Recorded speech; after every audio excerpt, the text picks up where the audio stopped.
Welcome back to Sledgehammer Horror, guys. I am Ken Sledge, and let's talk horror. Now, today I'm joined by the amazing Jordan Blum. Jordan, how you doing today? I'm really good. Thanks for having me on. Oh, dude, it is such an honor for me. But before we talk about why you're here, Jordan, I would like for the people that don't know you to get to know you a little bit. You live in Philadelphia. You've been writing for music and horror for about 20 years now.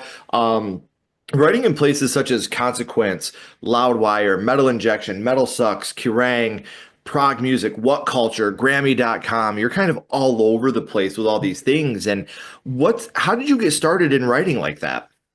Um, yeah, I mean, I grew up, spending a lot of time with my dad in my parents' basement, and I can remember being like 12, 13, going into high school and discovering progressive rock. That's mostly what I focus on is progressive rock and metal. So Sure. bands like Jethro Tull, King Crimson, Genesis, Yes.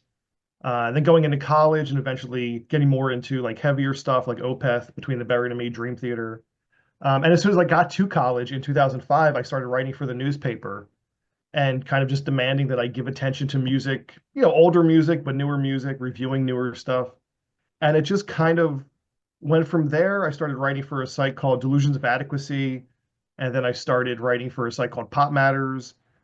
And slowly but surely, I just, kept emailing editors and just saying like, I love what I do. I know, I have a degree in writing. I have 2 degrees in writing. Like I can do all the things you're looking for. And, you just kind of build up that resume, you build up the bylines and Sure. you kind of just keep going higher and higher and higher and just kind of seeing what you can get. And I'm Well, still and you writing. talked about it a little bit. I mean, you've published books on, Jethro Tull, Dream Theater, Opeth, things like that. And you talk about how you're into progressive rock. You and I kind of bonded over our Yeah, love of Coheed and Cambria. Like that's, yeah, where you and I really started talking and hitting it off. And I was like, I like this dude. I got to get him on the show, man. So, how long yeah. have you been a fan of progressive rock?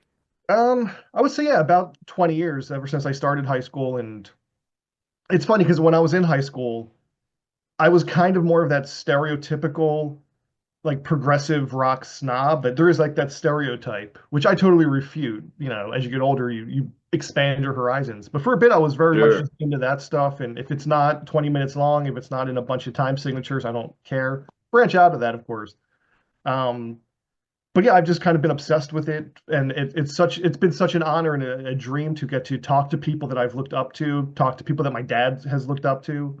Hmm. Like saying, I'm on the phone with John Anderson. Do you have any questions for him or anything like that? Or Ian Anderson or anybody. Um, Right. and yeah, I mean, Coheed I got into when Good Apollo came out, so 2005.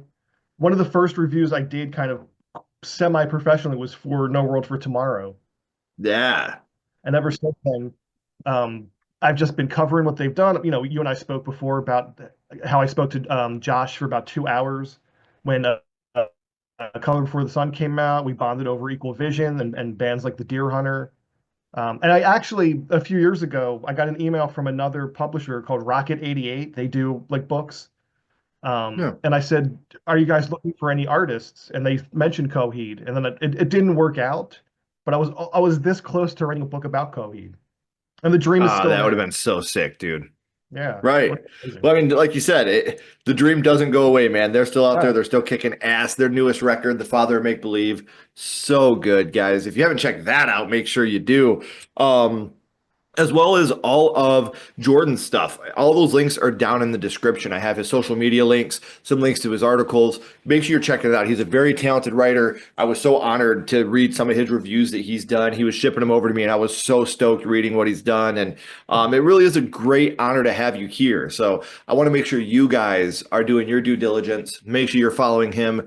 Those links are down in the description. So you talked earlier about how you are a huge fan of horror as well. I Mhm. also have heard through the grapevine you're also a huge fan of Genesis, which is awesome.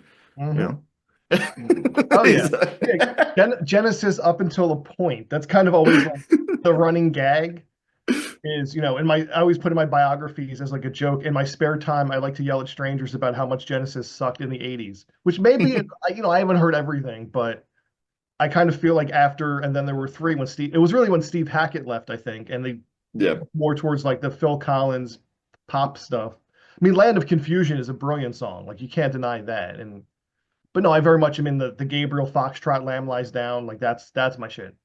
sure. Sure. I just when I read that in the bio, I couldn't help but bust up laughing. I was like, that is so amazing. I fucking love that. I got to use that. So, um, in order to be the horror fan that you are, Jordan, horror had to start for you somewhere. So now, my Yeah. friend, I would like to go back to the past and talk about what got you started in the horror genre, your first horror movie.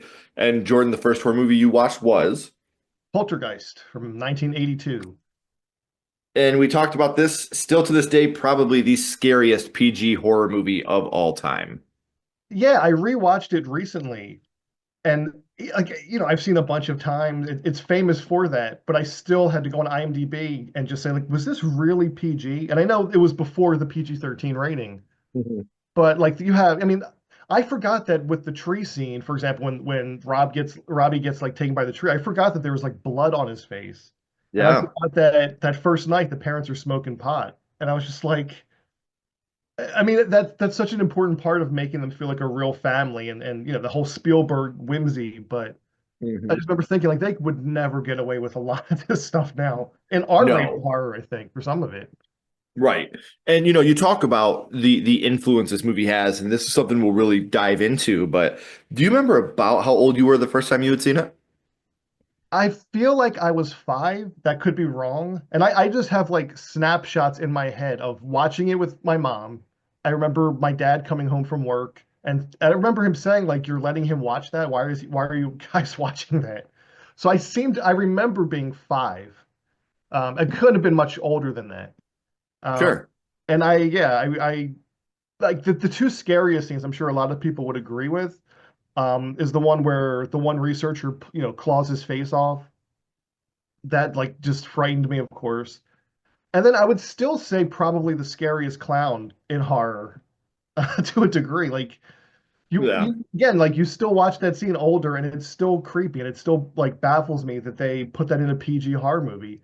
And I Oh, remember, when it's wrapping around the neck? yeah, and it's smiling like that creepy smile. Yeah. Even like the laughing noise that it's making, it's intense.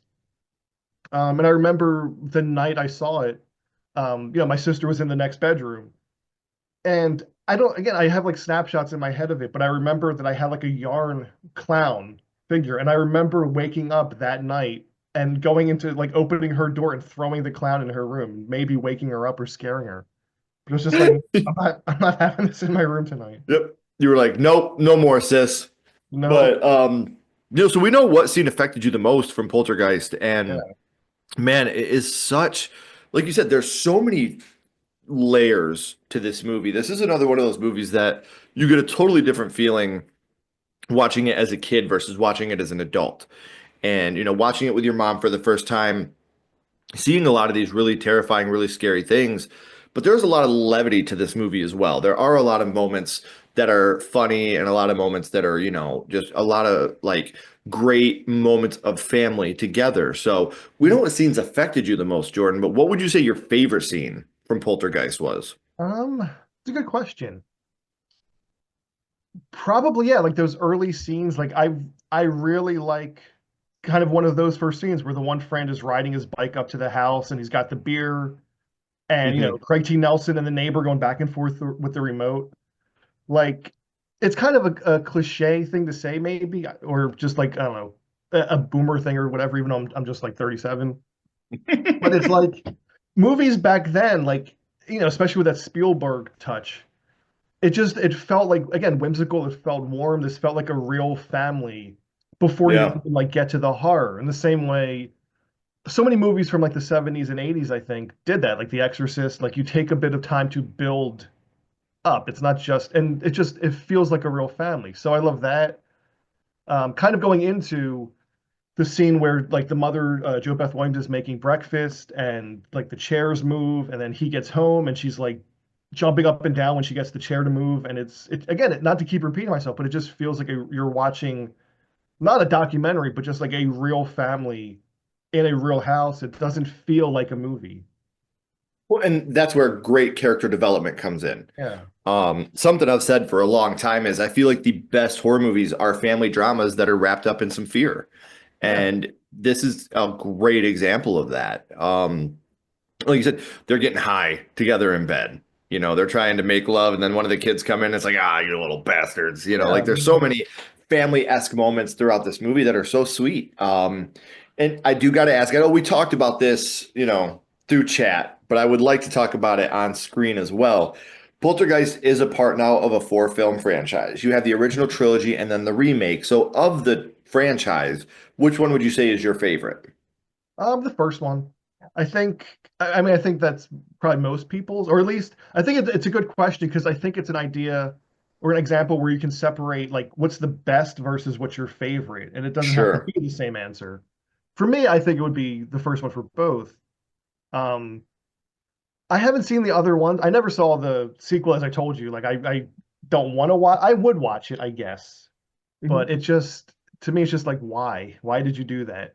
Right. Um, And I guess with the remake, it's not a bad movie. Like it really isn't. Like it's not a bad movie. It's just so forgettable. Like there's nothing about it that yeah. stands out. It doesn't do like the intense things like the OG did.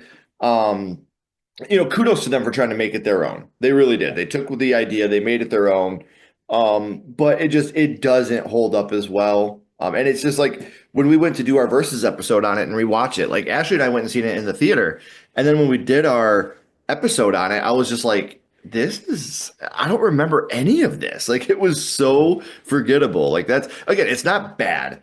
And it doesn't have like you have the family, but they don't feel as real as you do in the Yeah, it OG. feels like I mean Sam Rockwell's great and I'm sure it gets well acted throughout, but it's just I can just see from like the trailer, like the use of special effects is just glossy. Yep. Um I mean I remember liking the second one. I remember thinking the second one did a really good job of upholding the feel of the original, which is always an accomplishment whenever you have like a different I don't think it was Toby Hooper. So it's always an accomplishment when you can capture that. I remember thinking by the end of the second one, it gets a little too like fantastical and a little like cheesy. Yeah. It still got some creepy stuff with the braces and like the creature that comes out of the bottle. I haven't seen the third one in a long time.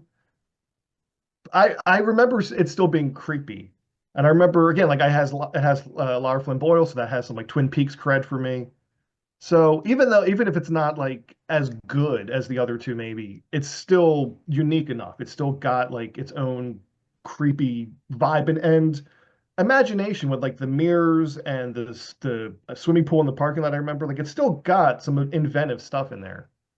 And the third one's my favorite. We also talked about that. Like Yeah, I absolutely adore that film. And um we talked about the remake a little bit, but they are also Amazon MGM. I had to look this up just to make sure I wasn't, talking shit, but Amazon MGM Studios is developing a television series based on the Poltergeist franchise. Variety reported that Kalinda Vasquez and Robbie Thompson are the showrunners and executive producers. The series is inspired by the original '82 film, but plot details are currently under wraps. So we are going to be getting an episodic television series around the OG Poltergeist. So is that something that you're excited about? Them expanding maybe into a series rather than yeah, doing another film? yeah. They did. I know it probably had nothing to do with it, but they have a Poltergeist show like in the 90s? I remember they had Poltergeist Legacy, but that was Yeah. nothing to do with, Okay. this franchise itself. It Yeah. was just a different type of It's like Friday the Poltergeist, but 13th. But no, right. yeah, it would because I feel like as much as people are maybe tired of like 80s nostalgia with Stranger Things and all, I do feel like in the last 10 or 15 years, a lot of shows and movies have done a good job of capturing that feel. Like this feels more Hmm. authentic to being retro than other stuff has. So I feel like depending on who they get to do it, obviously, I could see it being done well enough to really capture that like whimsical Amblin 80s vibe. So I would Sure. have more faith in it now than I would have maybe 15 years ago. Right. And I think that another thing with that too is when you go the series way, they've been doing some really good series lately. And the Chucky series started off great. Started off great. The Last of Us is absolutely killing it. You talked about Yeah. Stranger Things. The good thing is if you have one shit episode, you can still redeem it. It's not just like if you have a shit movie, you got to wait 5 years hoping they do something better. If you have one bad episode, you have a chance of redemption. So I'm with you. I'm excited, cautiously optimistic. I hope they do like the remake and they don't bring back another girl to play Carol Ann. Carol Ann's, Yeah. that was Heather and that's done. You can't do that Yeah. again. But And I hope they I don't love do talk. No, no, go ahead. I'll say like I hope they don't do what so many of these like legacy movies are doing, which is like bring back an older character or an actor Like, not to go off topic, but like I'll definitely see I Know What You Did Last Summer. Mhm. I grew up with that movie. My first crush was Jennifer Love Hewitt. Like I'm sure that's Sure. for like everyone my age. But that line in the trailer where she's just like, I have to ask you a question. What did you do last summer? It's just like it's so cringy. So I hope they don't do It anything like is. that. And I'm with you because that line really bugged me. And then the one Yeah. where Ray was like, "This isn't the first time this has happened here." I was like, sounds a lot like Halloween Kills, buddy." Yeah, Um, like, but no, I yeah, mean, again, like I've been saying that because like we had The Exorcist Believer, which was what it was. But Mike Flanagan's like doing that, and if there's anybody I have like faith in to bring like the yeah. family aspect, like if Mike Flanagan were doing Poltergeist, I would say like, all right, he can nail this. So as long as like there's that potential for them to nail it for sure. Mike Flanagan can make a movie about Michael Myers and Chucky taking a shit looking at each other in a military style bathroom, and I would be intrigued for 90 minutes. Like, Yeah, the would dude have can some do heart to no it. wrong to me. Yeah, he's so brilliant, and he's my favorite director, of today. Him, Jordan Peele, and James Wan are kind of my top Oh right now. yeah. I think that they're all absolutely brilliant. So, Even if they don't um, always like land the plane, at least it's interesting. yes. Absolutely. 100%.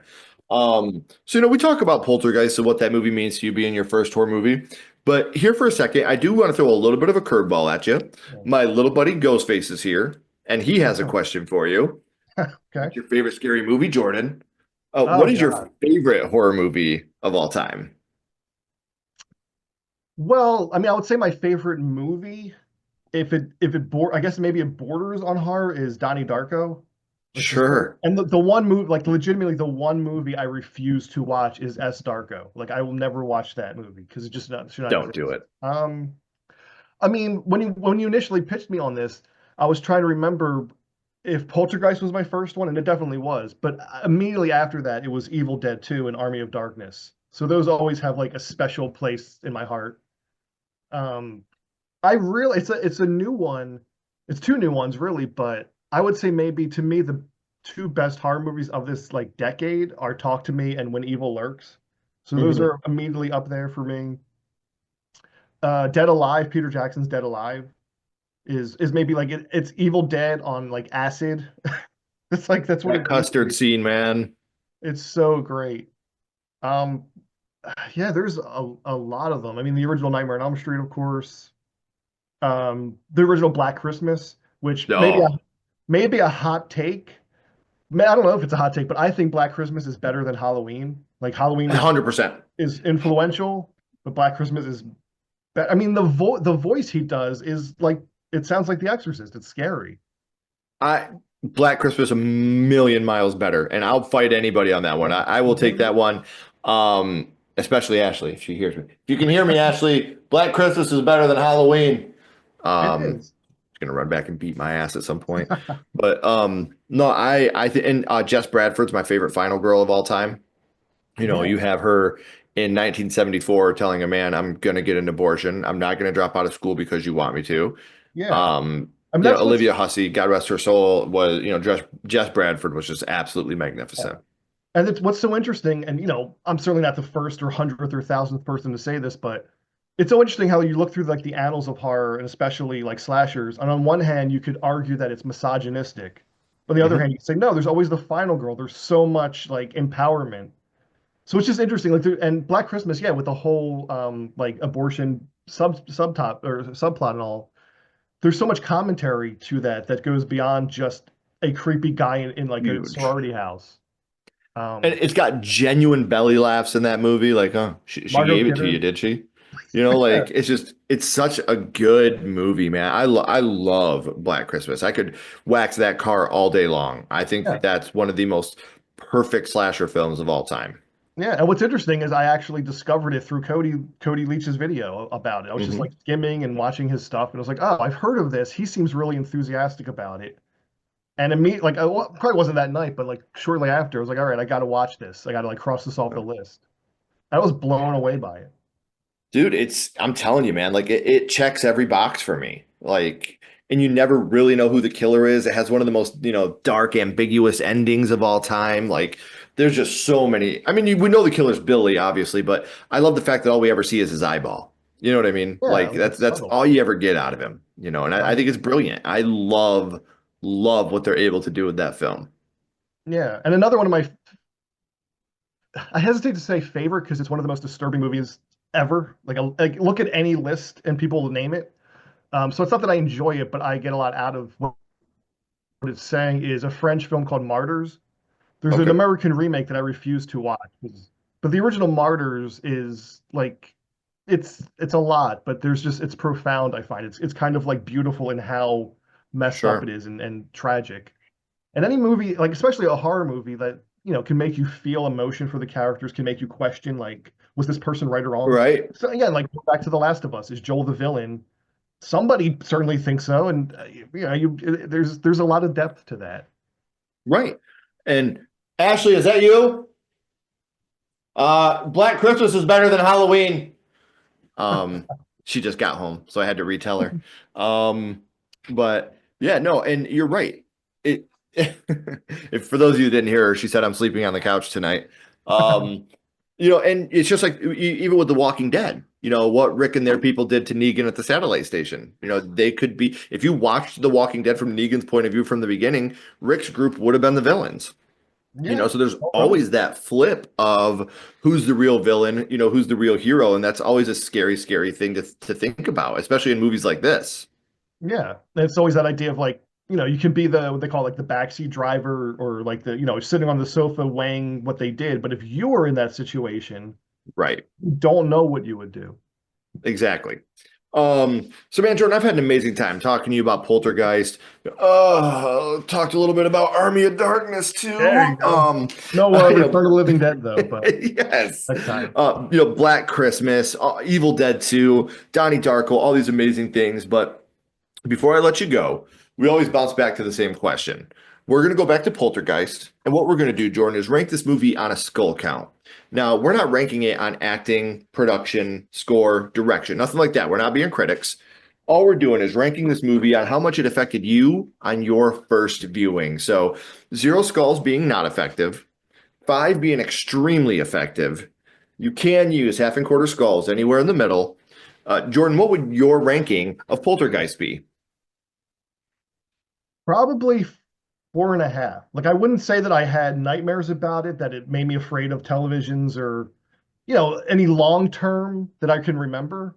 Right. That first like viewing and that night and just like seeing him peel his face off and all that, like that was definitely probably the most scared I've ever been of a horror movie, even though it was like my first. I don't remember having any experience. I was always afraid to watch The Exorcist, but when I finally did, I was like 11 and it didn't really scare me. So I would say like 4.5 because that was the most scary experience I've had watching a horror movie. And that's 100% fair, and a 4.5 is still a damn good rating to me. So, Yeah. I know I said it at the beginning, guys, but we are at the end of the third act. The credits are about to roll and the curtain's about to drop. But before that happens, all of Jordan's links are down in the description. So please make sure you're following him on social media. Please make sure you're checking out some of his articles. I promise you're not going to regret it. You're going to love reading his reviews. You're going to love reading the work he does. So please make sure you're doing that for not me, not Jordan, but yourself. You're not going to regret it. Jordan, please don't go anywhere, my friend. I got a couple more questions for you. Sure. Um, Everyone else, if you haven't already, please like, comment, and subscribe. It does help build the channel more than you know. And follow Sledgehammer Horror on social media. Those links are in the description as well. But until next time, keep talking horror, stay what you are, and we'll see you guys soon.